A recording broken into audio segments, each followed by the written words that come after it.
If you read a text or hear something new, your mind has a strong desire for order and consistency.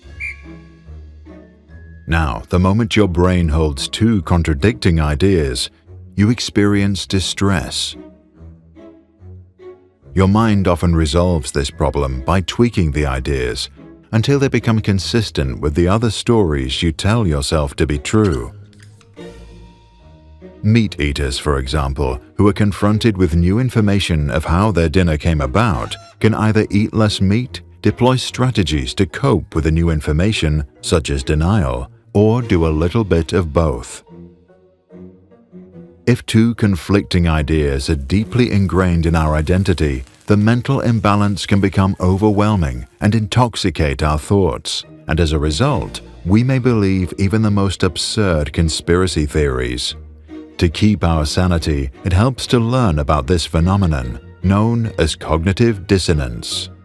The argument: if we feel afraid and safe at the same time, we invent explanations to reduce such conflicting states of mind.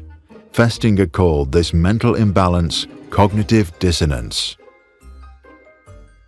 Cognitive dissonance is based on the idea that when two ideas are psychologically not consistent with each other, we change them and make them consistent.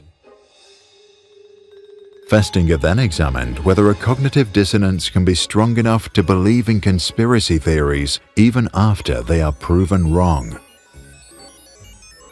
To do so, two colleagues and Festinger joined a small apocalyptic cult led by Dorothy Martin, a suburban housewife. Martin claimed to receive messages from superior beings from another planet called Clarion. The messages purportedly said that a flood would destroy the world on December 21, 1954. The psychologists observed that many members quit their jobs and let go of their possessions in preparation for the end of the world. When the day came and passed peacefully, Martin claimed that the world had been spared because of the force of good that the members had spread.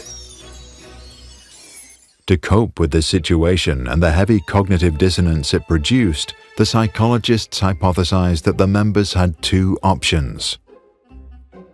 They could either change their situations and let go of the beliefs and actions that formed the identity of their former self, or they could embrace new beliefs to stay in the cult and protect the image they had formed of themselves.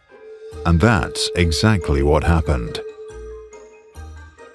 Some members faced the facts and left the cult to regain their sanity, while others believed Martin's story to keep their threatened worldview alive. In their assessment, the psychologists concluded that three conditions made it especially hard for members to quit.